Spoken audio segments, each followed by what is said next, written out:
بسم اللہ الرحمن الرحیم۔ حضرت صالح علیہ السلام، حضرت ہود علیہ السلام کی امت جو عاد کہلاتی تھی وہ اللہ تعالیٰ کے عذاب سے ہلاک ہو گئی، اور اس میں کے باقی بچے ہوئے لوگ پھر آباد ہوئے۔ ان کی اولاد بڑھتی گئی، انہوں نے اپنا نام ثمود رکھا۔ یہ لوگ بھی آہستہ آہستہ بت پرستی کرنے لگے اور برے کاموں میں پڑ گئے، تو اللہ میاں نے ان کے پاس حضرت صالح علیہ السلام کو نبی بنا کر بھیجا۔ انہوں نے اپنی قوم سے کہا کہ اللہ تعالیٰ نے قوم ہود کے بعد تم کو سردار بنایا اور زمین پر آباد کیا۔ تم زمین میں بڑے بڑے محل بناتے ہو اور پہاڑوں کو کاٹ کاٹ کر اس پر بھی گھر تراشتے ہو۔ تم اللہ کی نعمتوں کا شکر ادا کرو اور زمین میں فساد مت پھیلاؤ۔ ان کی قوم کے امیر اور سردار لوگ جو غرور کرتے تھے، انہوں نے ان غریبوں سے پوچھا جو حضرت صالح علیہ السلام پر ایمان لے آئے تھے کہ بھلا تم کو یقین ہے کہ صالح کو اللہ نے نبی بنا کر بھیجا ہے؟ ان غریب ایمان والوں نے کہا کہ ہاں، ہم کو یقین ہے کہ حضرت صالح علیہ السلام کو اللہ تعالیٰ نے نبی بنا کر بھیجا ہے۔ اس پر مغرور امیر کہنے لگے کہ اچھا، تم ایمان لاؤ، ہم تو ایمان نہیں لاتے۔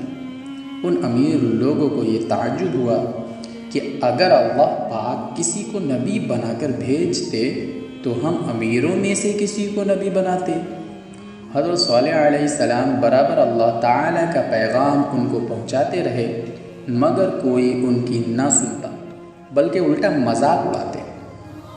بلکہ آخر میں ان لوگوں نے فیصلہ کر لیا کہ حضرت صالح علیہ السلام سے کہا جائے کہ اگر سچے نبی ہیں تو اس پہاڑ میں سے اونٹنی پیدا کر دیں، ہم آپ پر ایمان لے آئیں گے اور جانیں گے کہ آپ سچے نبی ہیں۔ حضرت صالح علیہ السلام نے اللہ سے دعا کی، اللہ میاں تو سب کچھ کر سکتے ہیں۔ اللہ تعالیٰ نے حضرت صالح علیہ السلام کی دعا قبول کی اور ایک پہاڑی سے اونٹنی کو پیدا کر دیا۔ لیکن ان کی قوم یہ سچائی دیکھنے کے بعد پھر بھی ایمان نہ لائی۔ یہ اللہ کی اونٹنی ایسی تھی کہ جس چشمے پر جا کر پانی پیتی تھی سب پانی ختم کر دیتی تھی۔ اب تو ان کی قوم کے لوگ اور بھی پریشان ہوئے۔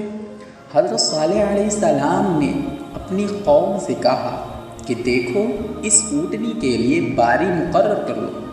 ایک روز تمہارے جانور چشمے سے پانی پیے اور ایک روز یہ اونٹنی پیے، لیکن دیکھو اس کو بری نیت سے ہاتھ نہ لگانا، یعنی اس کو تکلیف نہ پہنچانا، اور ورنہ تمہارے حق میں اچھا نہ ہوگا۔ کچھ روز تک تو وہ اونٹنی کو حیرت سے دیکھتے رہے۔ ان کی قوم کے چند لوگوں نے مشورہ کر کے اونٹنی کو مار ڈالا۔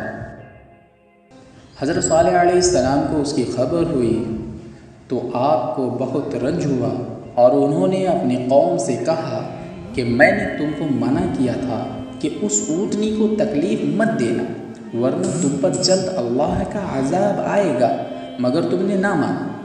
اب تم لوگ اپنے گھروں میں 3 روز اور مزے کر لو، اس کے بعد اللہ کا عذاب آئے گا جو تم سب کو ختم کر دے گا۔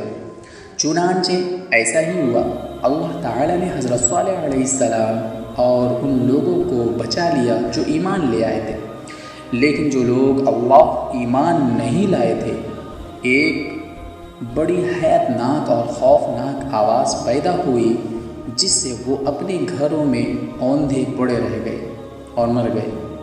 ایسا معلوم ہوتا تھا کہ کبھی یہ یہاں رہتے ہی نہ تھے۔